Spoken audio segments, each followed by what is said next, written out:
O livro de Coríntios nos tem muito a ensinar. Gosto muito da carta de Paulo aos Coríntios. Amém? 1 Coríntios, capítulo 2, logo no comecinho. Vamos falar sobre algo essencial para o nosso dia a dia. Vamos falar de algo extremamente importante e espiritual, que uma vez que nós aprendemos sobre a sabedoria, que é o tema de hoje, nós podemos ter uma vida muito melhor na presença de Deus. Eu não tenho a menor dúvida de que a sabedoria reside no temor ao Senhor.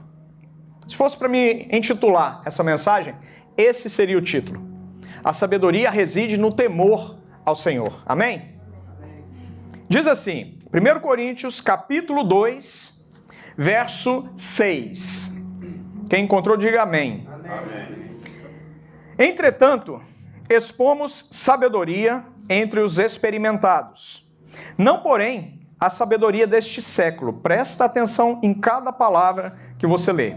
Não, porém, a sabedoria deste século, nem a dos poderosos desta época, que se reduzem a nada. A palavra do Senhor já nos revela que a sabedoria humana não tem muito valor. Na verdade, ela se reduz a nada. Verso 7. Mas falamos a sabedoria de Deus em mistério. Significa que nem todo mundo entende. Ainda que ouça essa palavra, nem todos entendem.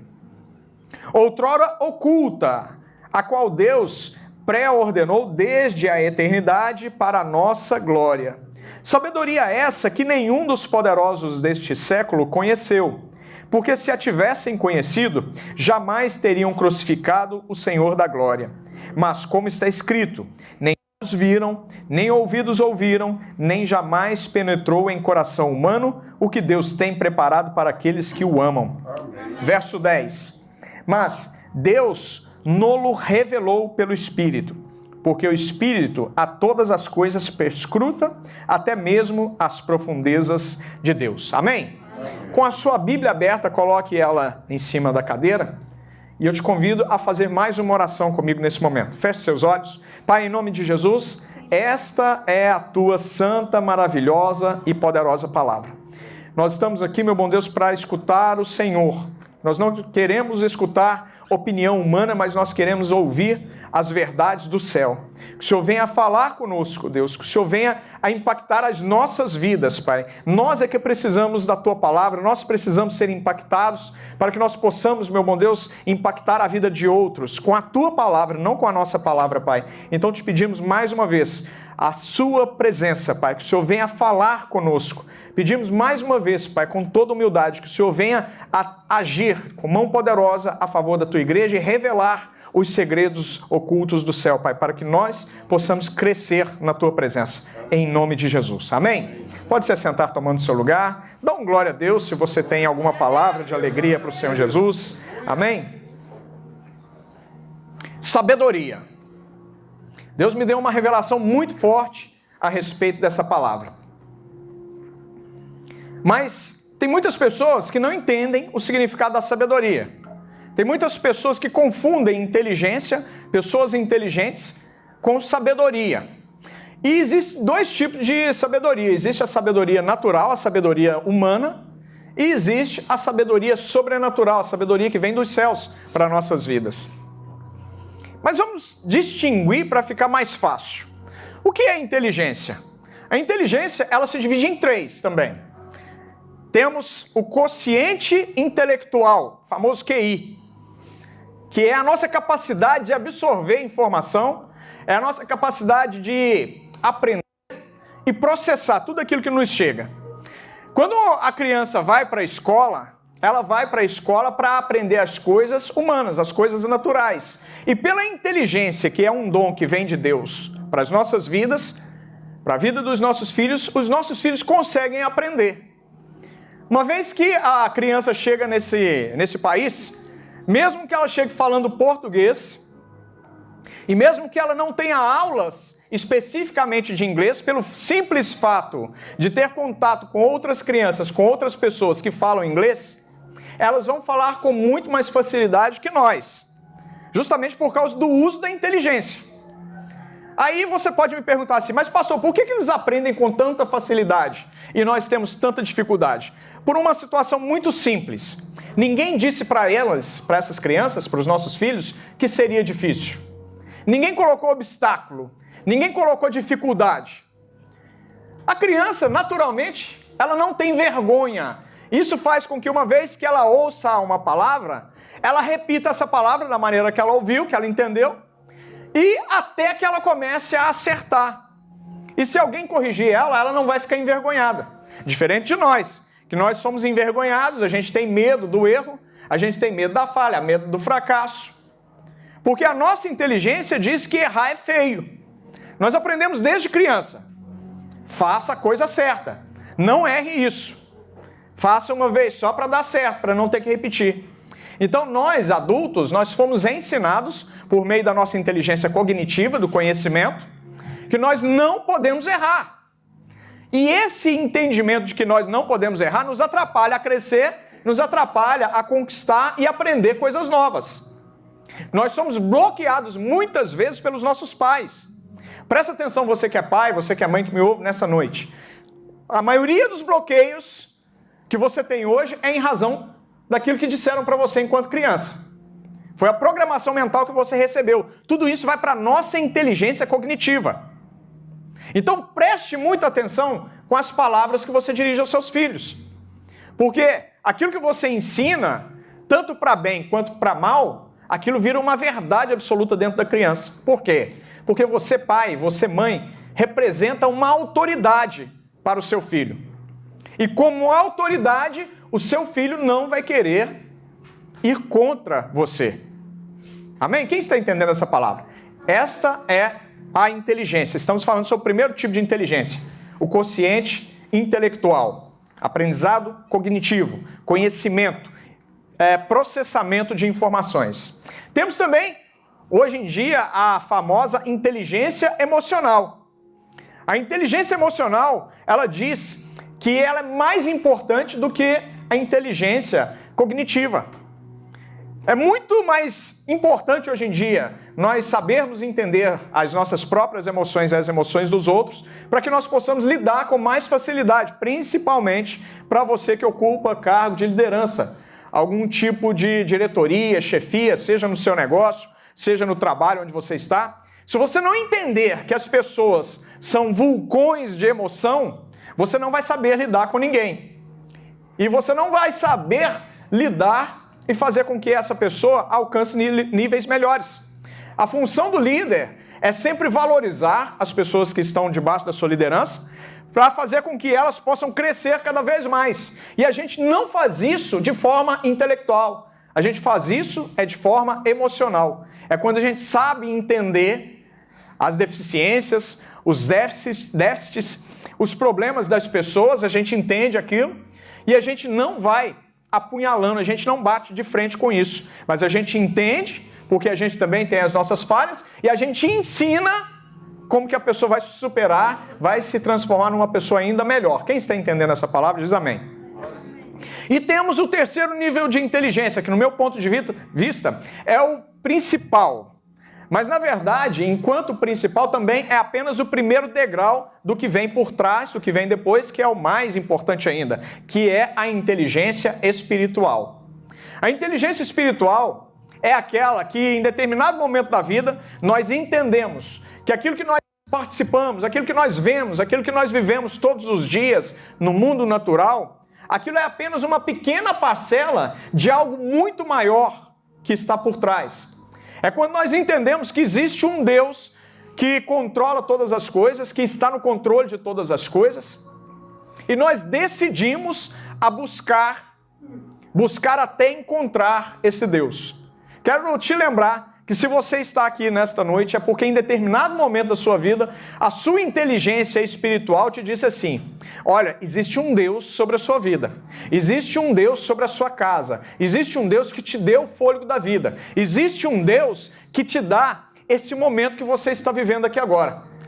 Aí te despertou algo dentro de você e falou assim: eu quero conhecer esse Deus. Foi a sua inteligência espiritual falando com você.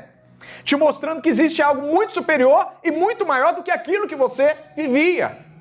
E naquele momento, em determinado momento da história, o Espírito Santo entrou na sua vida e te levou, te conduziu até a presença do Senhor Jesus.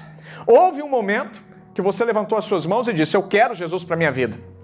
Senhor, eu te confesso como o único e suficiente Salvador da minha vida. Então, naquele momento, você recebeu Jesus e a sua vida foi transformada. Amém? Tudo isso é inteligência. Mas, eu quero te dizer, então, que a palavra do Senhor nos mostra que existe muito mais do que isso. A inteligência é um dom que nasce conosco. E, junto com a inteligência, temos a sabedoria. Mas nós temos a sabedoria natural. O que é a sabedoria natural? A sabedoria natural... Presta atenção, você que é filho. É quando você entende que o seu pai, por exemplo, que já viveu mais que você, sua mãe que já viveu mais que você, já passou por situações que você ainda não passou, e você decide a escutar os seus pais, buscar deles os aprendizados, as experiências da vida, para aplicar na sua vida. E assim, você evita as falhas que os seus pais tiveram, e você faz com que a sua vida seja muito mais tranquila. É quando você ouve o mais velho. É quando você ouve o mais velho e diz: não, eu vou fazer isso que ele está dizendo para mim. Não precisa ser pai, não precisa ser mãe. Você, de repente, conhece uma pessoa que você, pelas palavras dela, ela pode até ser inculta, mas cultura não se mistura com sabedoria. Eu conheço pessoas lá do Brasil, do interiorzão do Brasil, tive várias oportunidades de conversar com gente assim, que era iletrada, não sabia escrever, desenhar um O com uma forma. Eu só não sabia fazer. Porém, era uma pessoa riquíssima em termos de sabedoria. Quando a pessoa começava a falar, era tanto conhecimento, tanta informação que vinha, que eu dizia assim: não, eu preciso trazer isso para a minha vida. Porque o que ele está falando eu nunca ouvi. E provavelmente nunca ouvi mais. Nunca vou ouvir de novo. Então isso é a sabedoria humana. É quando eu entendo as experiências alheias e trago para a minha vida. Porém, a palavra do Senhor, nesse momento, em 1 Coríntios capítulo 2, do verso 6 até o verso 10, onde nós lemos, fala sobre a sabedoria espiritual. Sabedoria espiritual, ela é diferente da sabedoria humana.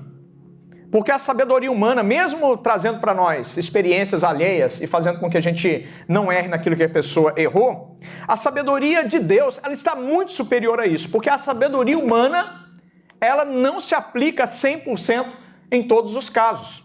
Existem sempre exceções. Mas uma vez que eu entendo que a sabedoria humana, ela está abaixo da sabedoria de Deus, que a sabedoria de Deus, ela é perfeita, inerrante e inequívoca, é essa sabedoria que o Senhor, inclusive, nos instrui a buscar. É a sabedoria que, de fato, vai fazer a diferença nas nossas vidas. Então, quando eu busco a sabedoria espiritual, eu estou buscando a conhecer mais da presença de Deus, mais sobre a natureza de Deus, mais sobre as questões espirituais. É quando eu decido abrir mão de tudo aquilo que eu já aprendi, é quando eu decido abrir mão de tudo aquilo que eu entendo ser bom para a minha vida, para buscar algo que está num nível acima, está num nível superior. Enquanto nós não entendemos que a sabedoria humana ela é falha, inclusive a palavra de Deus diz que a sabedoria humana é como trapo de imundície para Deus. Olha o nível da situação. Uma vez, eu conheci uma pessoa que disse assim: bateu no peito, eu já sei tudo sobre isso. É um colega de profissão. Aí, a gente fica até sem jeito de ficar do lado de uma pessoa tão sábia, né? Tão sapiente, que tem tanto conhecimento. Aí eu falei: é mesmo? Você sabe? Mas então me fala, como é que eu vou resolver essa situação? Aí ele disse assim: não, essa situação não tem saída não.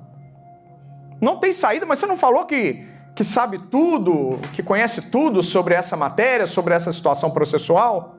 Aí ele disse: eu conheço e nesse caso não tem saída. Mas se eu já te falar que eu já resolvi? Como que você fez isso? Eu fui lá e conversei com o juiz. Fui lá, conversei com o juiz, expliquei a situação mostrei um atestado de saúde da pessoa, não preciso entrar em detalhes, né? E o juiz entendeu, dada a exceção do caso. Ele abriu o olho e falou, ó, mais uma, aprendi mais uma. Mas você não falou que sabia todas as coisas? Você não disse que sabia de tudo? O que Deus tem para nós é justamente algo parecido com isso. É quando nós entendemos que aquilo que eu vou aprender de Deus é muito superior, muito maior e mais valioso. É quando eu decido, então, aplicar na minha vida a revelação da palavra de Deus. Pastor, mas como é que eu vou fazer isso? É quando eu entendo que quando eu venho para o culto, eu venho buscar os princípios, eu venho aprender os princípios, porque a sabedoria do Senhor reside nos princípios da palavra. Princípio, eu já disse uma vez, vou repetir. Eu sigo a mesma técnica de Jesus. Eu repito e falo de novo, até que entre não só na sua mente, mas principalmente no seu espírito. E você começa a praticar aquilo que você aprende. O princípio é o fundamento. É o fundamento. Todo prédio grande que a gente vê, ele só existe do lado de fora bonito, grande, imponente, porque existe um fundamento por baixo que eu não vejo. É isso que é o princípio. O princípio é aquilo que as pessoas não veem que está dentro de mim. E somente Deus pode alcançar. Somente Deus pode enxergar. É só você e Deus. Você aprende pelo conhecimento, pela sua capacidade cognitiva, mas você coloca em prática questões e sabedorias e princípios espirituais. E esses princípios, eles vão frutificar dentro de você, eles vão multiplicar e vão trazer resultado. Eles vão trazer aquilo que muitas vezes você pensa ser impossível. Muitas vezes nós olhamos para as situações e dizemos assim, essa situação não dá. Essa situação eu não posso passar por ela. Mas é porque você se esquece de um princípio poderosíssimo que diz que você pode até passar por um problema, pode até estar diante de uma situação difícil, complicada, um problema grande, mas maior é o que está em nós do que aquele que está no mundo. Sabe o que isso significa? Sabe o que Deus está falando conosco? Que não há problema grande o suficiente. Se você acha que o problema é grande, é porque você não conhece o tamanho, a grandeza do seu Deus. Amém. Isso é um princípio espiritual que eu aprendo de maneira intelectual. Então eu resolvo acreditar naquilo e resolvo colocar aquilo em prática. Veja bem, não precisa rodopiar no espírito, não precisa de falar língua estranha para praticar princípios espirituais. É isso que, como igreja, nós precisamos entender, que os princípios espirituais, eles são praticados, eles são colocados em prática na minha e na sua vida por meio de uma decisão e de um posicionamento. Quem entende essa palavra diz amém? Amém. Pastor, mas aonde que nasce o princípio, esse princípio da sabedoria? Nasce em Provérbios 9:10. Quem se lembra do que isso está escrito? O temor do Senhor é o princípio da sabedoria. Vou repetir, porque esse princípio ele guarda uma revelação muito grande. O temor do Senhor é o princípio da sabedoria. Repita, igreja. O temor do Senhor é o princípio da sabedoria. Olha que situação interessante. Quem se lembra da história de Adão e Eva? Quem se lembra? Desde o princípio. Aos olhos naturais, o que foi que aconteceu quando Eva apresentou para Adão o fruto? O que Adão fez? Adão olhou o fruto e comeu do fruto. Abra, se você puder, comigo, lá em Gênesis, capítulo 3. Para a gente ler juntos. Gênesis, capítulo 3, verso 6. Bem fácil, primeiro livro da Bíblia. Não é, Jonas? Por acaso, nas primeiras páginas da Bíblia. Diz assim, verso 6. Vendo a mulher que a árvore era boa para se comer, agradável aos olhos, e árvore desejável para dar entendimento, tomou-lhe do fruto e comeu, e deu também ao marido, e ele comeu. Porém, Deus havia dado uma ordem para Adão. Deus havia dito assim: olha, eu estou colocando... Quantas árvores foram colocadas no centro do jardim?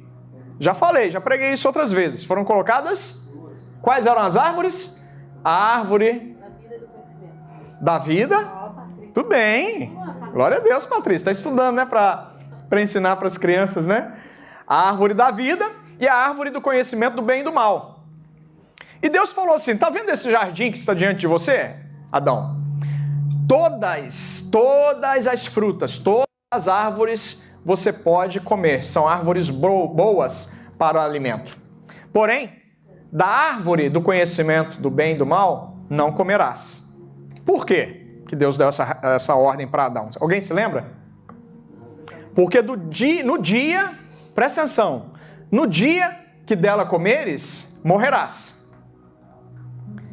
E o que acontece? Aos olhos naturais, quando Adão, então, ele pega o fruto de Eva e dá uma mordida, o que Adão fez? Adão desobedeceu. Aos olhos naturais, foi isso que aconteceu. Quando a gente fala com a inteligência humana, a inteligência natural, a primeira palavra que vem é desobediência. Não, Adão desobedeceu. Adão desobedeceu a Deus. Porque Deus deu um comando e ele fez justamente o contrário. Quando a gente desobedece a Deus, geralmente a gente tem várias justificativas. A gente tem sempre uma boa justificativa para fazer aquilo contrário ao que Deus determinou. Deus fala para não fazer, a gente vai lá e faz, que é o pecado, e a gente tem sempre boas justificativas. Qual é a justificativa que a gente costuma usar? Ah, não tem problema. Porque presta atenção. Deus falou o seguinte: só não come dessa fruta. Adão foi lá e comeu. E Adão morreu na mesma hora? Não. Aí tem alguma coisa estranha. A gente começa a pensar, o que foi que aconteceu? Porque afinal de contas, quando Eva havia dado para Adão, o primeiro argumento de Eva para ele pecar foi: olha aqui, Deus não falou que a gente ia morrer se a gente comesse? Olha só se eu morri. Eu estou parecendo que eu estou morta? Aí Adão olhou para ela e falou: e não é que você está viva mesmo? Palavra-chave, hein? Palavra-chave. Palavra-chave. Então a gente tem sempre uma boa justificativa. A justificativa de Eva foi essa: olha para mim, eu estou aqui, estou falando, está tudo bem comigo, não morri. Adão olha para Eva, olha para a fruta e ela ainda completa: olha, e é gostosa, viu? E é gostosa. Se eu fosse você, eu dava uma mordida. Lá em Minas Gerais, fala assim: se eu fosse você, eu dava mordida nessa fruta. Aí, Adão foi e mordeu a fruta. Ele tinha dentro dele a seguinte situação: ah, Deus perdoa, uma frutinha só. Eva não morreu, também não morri, tá tudo bem. Deus é amor. Né? Hoje em dia a gente ouve muito isso: Deus é amor. Deus perdoa, não vai ter nenhum problema, não vai ter nenhuma consequência, não. Nós vivemos na graça. A graça é favor imerecido. Significa que eu posso fazer qualquer coisa e não vai ter consequência, né? A gente sempre tem uma justificativa. Se não é nossa, a gente vai repetir a justificativa de alguém. Alguém que está do lado, alguém que a gente conhece, ou alguém da nossa família. Sempre vai ter alguém para dar alguma justificativa.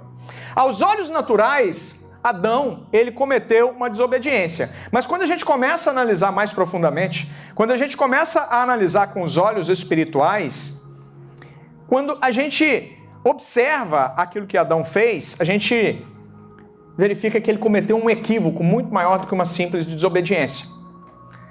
A palavra de Deus diz assim: a quem pertence o dever da sabedoria? A quem pertence o dever de ser sábia? A mulher sábia edifica a sua casa. Não é isso que diz a palavra de Deus? Então eu poderia concluir que a sabedoria, ela está em quem? No homem ou na mulher? Em quem? Na mulher. Porque a mulher sábia, ela edifica a sua casa. Agora me diga uma coisa: Eva foi sábia ou Eva foi tola? Tola. Agora eu te faço uma outra pergunta, igreja. Quando a mulher não é sábia, o homem pode acompanhar a tolice da mulher? Não. Falou assim, a Lulu falou assim? Não, falei que não. Mas a responsabilidade da sabedoria não reside sobre a mulher? Acho que ela não tem vontade, é a sua vontade, a sua responsabilidade pessoal. Veja bem, a palavra de Deus diz que a sabedoria está, de fato, depositada sobre a mulher. Porém, quando a mulher não executa ou ela não age de forma sábia, a responsabilidade volta para o varão de casa, para o homem. Ele deveria ter tido um posicionamento de cabeça e dito, olha, eu não vou comer dessa fruta não.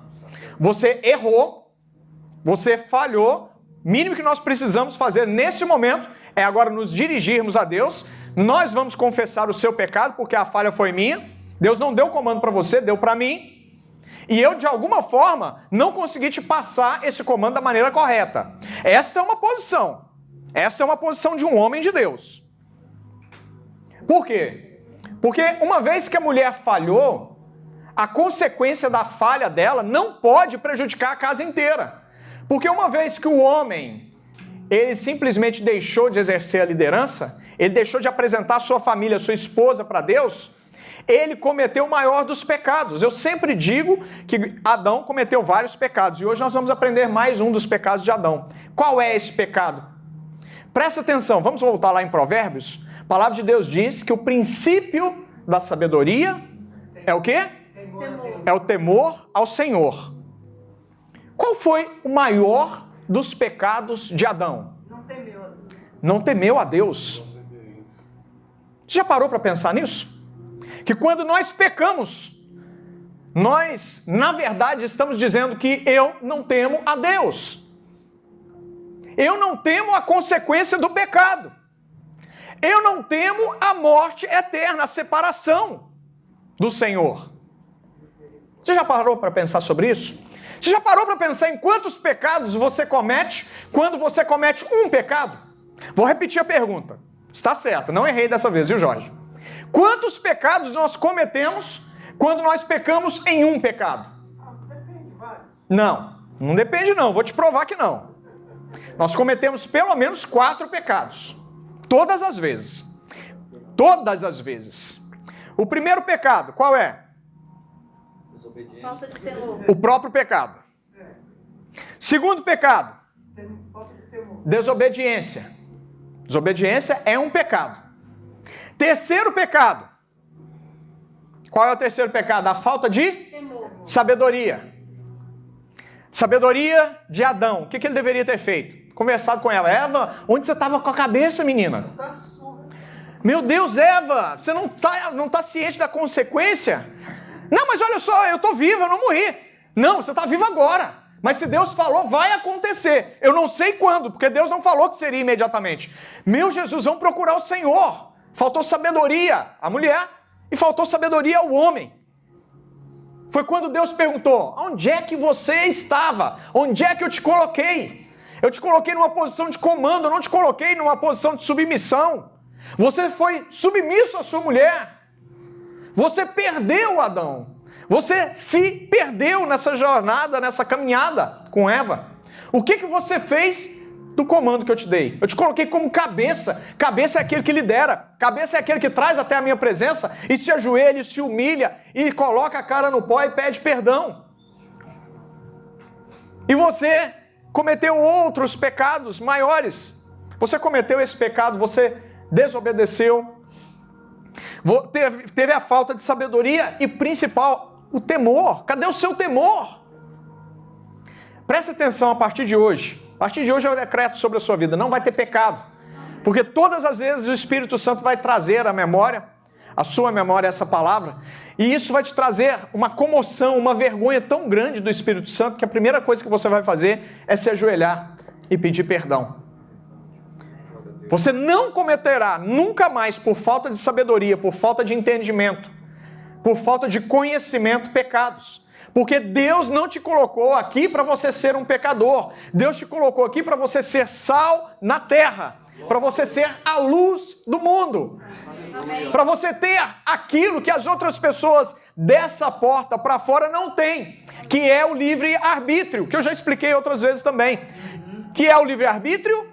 É a capacidade de dizer não para o pecado. Por quê, pastor? Onde que você encontra isso na Bíblia? Porque a palavra do Senhor me revela que sem Jesus Cristo eu sou escravo do medo, eu sou escravo do pecado. E quando eu tenho Jesus, Ele me chama para a liberdade de viver coisas novas. Amém. E essa liberdade significa o conhecimento do pecado, o conhecimento das garras da escravidão e a capacidade de dizer não para o pecado, para Satanás. Porque Deus, que é santo, Ele nunca vai nos colocar numa posição de xeque-mate. Deus, Ele permite as coisas acontecerem. Mas a decisão é sempre minha, a decisão é sempre sua. A decisão, a capacidade de dizer não para o pecado, nos livra de todos esses pecados existentes em um só. Uma vez que nós conhecemos isso, nós estamos livres da garra do pecado. Esse pecado não me pega mais. As desculpinhas, Deus é bom, Deus perdoa, Deus é amor. Olha só, tem gente que usa a palavra de Deus para dar desculpa. Romanos 5,20. O que é que diz em Romanos 5,20? Romanos 5,20. Abre aí, Jorge. Diz assim: onde abundou o pecado, superabundou a graça. A gente usa até a palavra de Deus. Sabia que uma das pessoas que mais argumenta em cima da palavra de Deus se chama Satanás, demônio, diabo, capeta, Lúcifer, capeta, capiroto? Ele sempre vai utilizar a palavra de Deus. Sabe por quê? Porque ele é sujo. Porque ele não tem escrúpulos, porque ele não tem ética. Ele vai usar a palavra de Deus para nos dar uma rasteira. Mas sabe qual que é a verdade por trás disso tudo? Que tudo que Satanás apresenta é mentira. Tudo que Satanás apresenta é engano.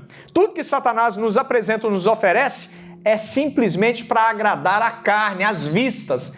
Pode até ser bonito, pode até ser gostoso, mas a palavra do Senhor diz que existem caminhos que nós escolhemos, que nós pensamos ser caminhos bons, mas na verdade são caminhos de morte. Muito bem, Guilherme. Glória a Deus, não é misericórdia, é glória a Deus. Existem caminhos aos olhos dos homens que parecem ser caminhos bons, mas na verdade são caminhos de morte. Então a gente precisa estar sempre atento. A gente precisa estar atento, porque a palavra do Senhor, quando ela nos exorta, veja bem, a exortação do Senhor, ela vem sempre por causa do amor de Deus. A exortação só acontece porque Deus nos ama. Quem é pai? Quem é mãe? A gente só exorta os nossos filhos, a gente chama atenção por amor. A gente não exorta para simplesmente ficar enchendo o saco dos filhos. A gente as viu, Juju? Cadê a Lulu? Viu, Lulu? Não é para ficar enchendo o saco quando a gente chama atenção, porque a gente ama. A gente os ama. Nós amamos os nossos filhos. Por que a gente pensa que com o nosso Pai Celestial, nosso Pai Espiritual, seria diferente? Então, quando o Pai, Ele nos corrige o caminho, é porque Ele nos ama, Ele está demonstrando. É uma das formas do Senhor que Ele tem para nos mostrar o amor dEle, o amor incomensurável, por meio da correção. Então, todas as vezes que eu ouço esse tipo de palavra me traz de novo para o caminho. Lembrando que o caminho é uma pessoa. Todas as vezes que eu ouço essa palavra, eu me dirijo, eu viro a minha face novamente para Jesus Cristo. Em determinado momento ele disse: eu sou o quê? O caminho, a verdade e a vida. Então, se ele disse que ele é o caminho, a verdade e a vida, nós estamos falando de uma pessoa quando nós falamos do caminho. Nós estamos falando de uma pessoa quando nós falamos da verdade. E nós estamos falando de uma pessoa quando nós falamos da vida. E não é qualquer vida. Eu vim para que tenham vida e vida em abundância. Amém. Aleluia. Mas essa vida em abundância exige de nós um agir. Aqui, enquanto nós estamos aqui, um agir com sabedoria. Nós precisamos ter a sabedoria. E a sabedoria reside aonde? Aonde reside a sabedoria? No temor ao Senhor. Então, quando eu estou diante de uma situação, o que eu tenho que fazer? Uma situação difícil, uma situação desafiadora, uma situação complicada, um obstáculo, um desafio. Eu tenho que ajoelhar e adorar ao Senhor. buscar a face do Senhor. Aleluia. Porque a palavra de Deus diz, ela não termina por aí, ele diz assim, quando nós buscamos, quando nós pedimos sabedoria, Ele nos dá. Agora, olha que interessante. Quando Deus abençoa alguém com sabedoria, Ele está abençoando com outra coisa também. O quê? O que é, Jorge? Temor. Porque antes de nós sermos sábios, nós primeiro tememos a Deus. E nós só seremos sábios se nós antes temermos ao Senhor. Quer ver uma situação, uma prova clara e inequívoca de sabedoria? É quando você olha para a sua vida e você vê as coisas do Senhor e você sente temor naquilo que você faz. Por quê? Porque você ama tanto a Deus que você quer sempre oferecer o seu melhor para Ele. Então você fica com medo dele rejeitar. Existe uma história interessante, uma historinha que diz assim, mais ou menos, né? Que as pessoas, existia um grupo de pessoas, e entre elas havia uma em especial que queria muito agradar a Deus, mas muito, tinha muito desejo de agradar a Deus. E ele ficou sabendo, essa pessoa ficou sabendo, que Deus visitaria o lugar em tal data. E ele pensou assim, eu vou fazer o melhor bolo de chocolate para o Senhor. Eu vou fazer o meu melhor bolo. Ela sabia fazer bolo de chocolate. E ela disse assim, ela fez uma promessa para ela mesma. Mas eu vou fazer um bolo tão maravilhoso que o meu Deus, ele vai ficar tão feliz com esse bolo, ele vai comer e eu tenho certeza que vai ser o melhor dos manjares que ele já provou. E essa pessoa começou a se preparar, começou a fazer uma receita nova, uma receita diferente, uma receita diferenciada. E no dia que Deus chegou, ela ficou toda feliz. Deus no meio do povo, todo mundo feliz, todo mundo se alegrando no Senhor, e essa pessoa chega com o bolo e apresenta, Senhor, fiz o meu melhor para ti, fiz o meu melhor, olha só, estou apresentando ao Senhor o bolo de chocolate mais maravilhoso que o Senhor comeu na sua vida. Se isso pudesse, né, se ter algum sentido, né? Mas enfim, é um filhinho, né? Com toda a sua simplicidade, humildade, olha só, o bolo mais maravilhoso que o Senhor já provou. Deus olha assim, que lindo o seu bolo. Muito obrigado, mas quem disse que eu gosto de bolo de chocolate? Muitas vezes nós queremos agradar ao Senhor com aquilo que nós entendemos, segundo o nosso entendimento, o nosso racional, que nos agrada. Nós queremos agradar a Deus da mesma forma que a gente se sente feliz com alguma coisa, mas muitas vezes nós estamos oferecendo para Deus aquilo que Ele não pediu, ou algo que Ele não gosta. A gente pode fazer o nosso melhor. Deus ele vai dizer assim, quem falou que eu gosto de bolo de chocolate para você? Ele vai dizer dessa forma. Já parou para pensar nisso? Que a palavra de Deus, Gênesis a Apocalipse, 66 livros, 39 do Antigo Testamento, mais 27 do Novo. Aqui está toda a receita do bolo que Deus ama receber de nós. Está tudo aqui, mastigadinho. E ainda, por sua misericórdia, Ele prepara esses momentos para nos revelar aquilo que não salta aos olhos numa primeira, numa segunda leitura. Então nós precisamos entender que Deus já deixou tudo preparado para nós. Sabe por quê? Porque a palavra de Deus diz em Hebreus 10:31, é uma palavra pesada, que a gente não costuma mais ouvir na igreja hoje, mas ela diz assim, horrenda coisa é cair nas mãos do Deus vivo. Aleluia. A gente fala isso, o povo fica tudo caladinho, né? Oh, Jesus. O que é que você tem que ouvir disso? Você tem que regozijar o seu espírito quando você ouve uma palavra dessa. Porque uma palavra dessa é para te lembrar que você não está sozinho no universo, que você não é a pessoa mais importante. Porque se você abrir o YouTube hoje, o que mais tem são pregadores que gostam de massagear o ego e as emoções das pessoas.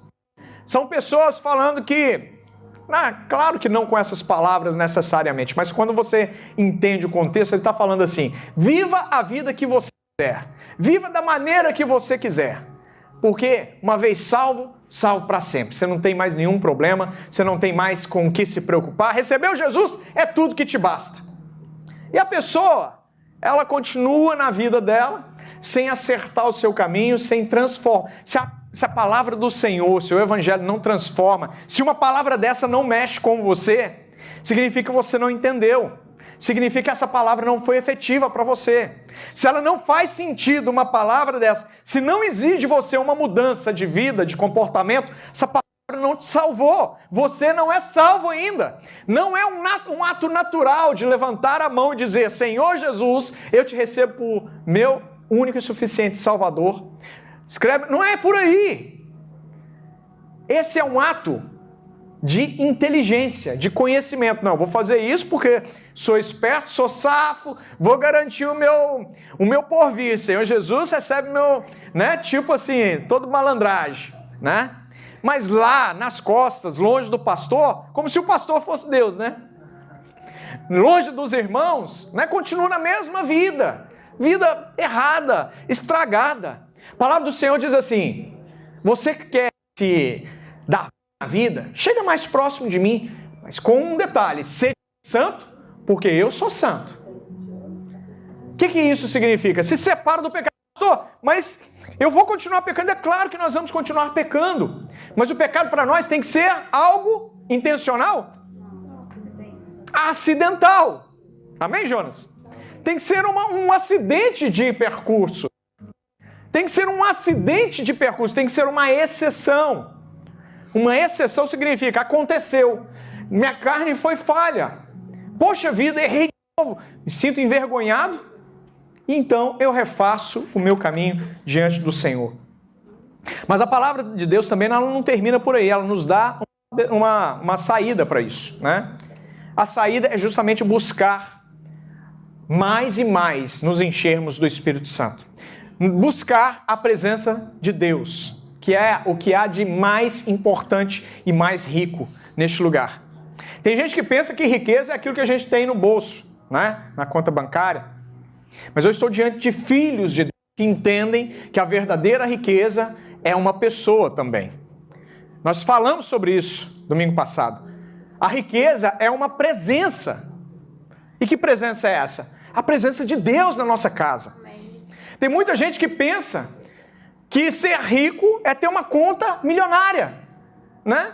Se esquece que há uma diferença enorme quando a palavra diz sobre riqueza. Ele está falando sobre ser abastado em Deus. Abastança em Deus. Prosperidade significa isso. Abastança em Deus. Ausência de necessidade. Significa o seguinte: estou com vontade de fazer uma viagem. Você vai e faz a viagem. Deus vai prover para aquele momento. Estou com vontade de, não sei, comprar alguma coisa nova para minha casa. Estou precisando de não sei o quê. Você vai e compra. Deus vai prover para você. Trocar de carro para minha empresa. Deus vai prover. Aumentar minha frota. Deus vai prover. É você pensar numa necessidade e Deus prover a condição para você realizar aquilo. Glória a Deus. É isso que se chama transbordo.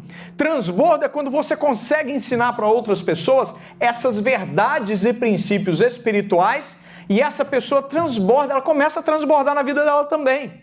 Quando você ensina essas verdades espirituais, você está transbordando de Deus.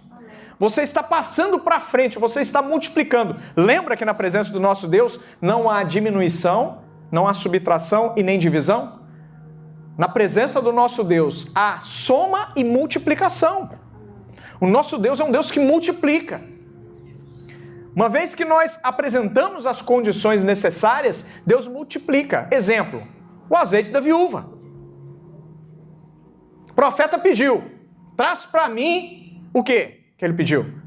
Panelas. Traga para mim botijas. Aí começaram a trazer.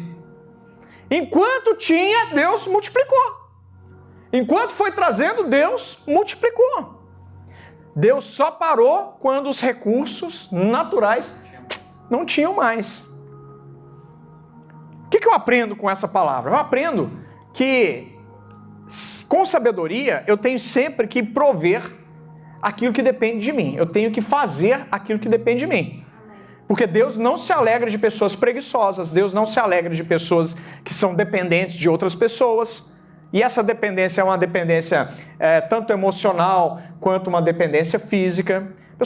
O nosso Deus gosta de pessoas independentes. A única dependência minha e sua é do nosso próprio Deus. Nós só podemos ser dependentes de Deus. Nós não precisamos de outra pessoa para nós sermos felizes. Quem entende essa palavra? Se você depende da sua esposa para você ser feliz, Você está sendo e indo contra a palavra de Deus. A sua esposa, ela tem que ser a sua ajudadora e juntos vocês têm que ser felizes em Deus. E a recíproca também é verdadeira. Se você, mulher, deposita toda a sua confiança, todas as suas apostas no seu marido, no homem, você está cometendo a maior falha, o maior pecado de todos. Você não está sendo sábia. Porque a sua felicidade, a sua dependência tem que vir de Deus. Porque se vir de Deus, todo o resto ele faz. Ele completa todo o resto. Amém? Te convido a se colocar de pé. A palavra do Senhor nos instiga a buscar a sabedoria. Em Tiago 1:5 diz assim: se necessita de sabedoria, presta atenção. Tiago 1:5. Se necessita de sabedoria, peça a Deus, que a todos ele dá liberalmente. Deus não amarra sabedoria para ninguém. Quantos nas suas orações falam assim com Deus? Pai, eu preciso de sabedoria. Derrama mais sabedoria sobre a minha vida. Eu quero sabedoria para resolver todos os meus problemas. Você fala, Patrícia? Amém, glória a Deus. Mas a partir de hoje você, cada um de vocês, começarão a fazer as orações corretas. A palavra do Senhor nos dá todas as chaves, todos os princípios estão dentro da palavra de Deus. Diz assim: pedis e não recebeis, é porque pedis mal. Repetindo, pedis e não recebeis, é porque pedis. A palavra está me dando toda a saída da situação. Tiago 1:5. Pede a Deus. Se há alguém que está buscando sabedoria, busca, pede a Deus. Olha que pedido certo. Senhor, então eu quero essa sabedoria. Quero essa sabedoria de Tiago 1:5. Quero ela, Pai. O Senhor falou que basta pedir, que o Senhor vai dar a todos com liberalidade. Quem está buscando sabedoria do Senhor? Uma vez que nós temos sabedoria, não tem nenhum problema que se resista à nossa frente. Não tem nenhum problema que se mantenha de pé à nossa frente. Estou profetizando na sua vida que a partir de hoje você vai buscar essa sabedoria sobrenatural, essa sabedoria que vem direto do trono de Deus para as nossas vidas, e nenhum problema, nenhuma dificuldade se manterá de pé diante de você. Amém? Em nome de Jesus. Presta atenção, você não nasceu para ser tolo. O que é ser tolo, pastor? É tomar decisões sem consultar a Deus, como Adão fez. Ele tomou uma decisão, será que eu como, será que eu não como? Ah, vou comer. Ele deveria, no mínimo, se ele estava com vontade, ter buscado a direção de Deus, ter buscado a resposta em Deus. A partir de hoje, veja bem, outra revelação. Sempre nas nossas vidas, nós nos encontraremos em momentos decisivos. Adão estava diante de um momento decisivo da vida dele, que poderia, e de fato mudou, toda a história da humanidade. Por causa do erro dele, do primeiro Adão, nós sofremos todas essas consequências do pecado. O homem tem que trabalhar, a mulher vai ter aumentado as dores de parto, por causa da falta de sabedoria. Então presta atenção, todas as vezes que eu tomo decisões sem consultar a Deus, sem buscar a sabedoria do Espírito Santo, eu vou sempre tomar um caminho errado para a minha vida. E outra coisa, uma vez que nós tomamos decisões erradas para nós, o nosso pecado vai avacalhar a vida de muitas outras pessoas que estão do nosso lado. Você já parou para pensar sobre isso? Ainda vou pregar especificamente sobre isso. Decisões mal tomadas e as suas consequências. Amém? Amém. Você não nasceu para tomar decisões erradas. Receba essa palavra em nome de Jesus. Você não nasceu para ser uma pessoa tola. Você nasceu para ser sábio na presença de Deus. A palavra de Deus, João 8,32, conhecereis a verdade e ela vos libertará. Hoje Deus está tirando do seu tornozelo, das suas mãos, amarras. Deus está te revelando mais verdades do céu. E essas verdades te libertam. Essas verdades te libertam. Porque até hoje, eu tenho certeza que a maioria de nós aqui, nessa noite, não fazia esse tipo de pedido para Deus. A maioria de nós. Não buscava a sabedoria. Tantos problemas todos os dias. A palavra de Deus, pede que eu te dou. Só pedir. E muitas vezes, por falta de conhecimento, a gente não pede. Se a gente não pede, a gente perece. Meu povo perece por falta de conhecimento. Uma vez que eu conheço a palavra, eu tenho a chave. E olha só, uma vez que Deus te entrega a chave para você ser liberto em uma área, você tem a chave na mão para libertar a vida de outras pessoas também. Uma vez que você é liberto de um problema, uma vez que Deus te dá a vitória sobre um problema, você se torna a chave da vida de outra pessoa. É só você agora estar disposto a ser essa pessoa na vida da pessoa, na vida de outra pessoa. É só você estar disposto a ser essa chave na vida de outra pessoa. Quem entende essa palavra? Deus vai te usar, Deus vai te colocar diante da sua pessoa outros passando pelo mesmo problema, pelo mesmo desafio. E você vai mostrar para ele, na palavra. Você vai trazer, vai convidar para o culto. Olha, minha vida mudou. Mas por que mudou? Jesus na minha vida. Faz tanta diferença. Antes era assim, assado, uma vida torta, bagunçada. Eu vivia por mim mesmo, mas agora eu decidi, me posicionei. Agora eu sou homem de Deus. Ah, você é homem de Deus? Para com isso. Sou homem de Deus. Olha no fundo dos olhos dessa pessoa que começar a rir de você e fala assim, sou outra pessoa. Sou transformado, lavado, remido no sangue do Cordeiro. Isso é algo que tem que encher o nosso coração de alegria. Saber que nós somos a chave de libertação de outras pessoas. Feche seus olhos em nome de Jesus. Você não foi feito para viver uma vida de mentiras. Satanás, toda vez que ele se dirigia...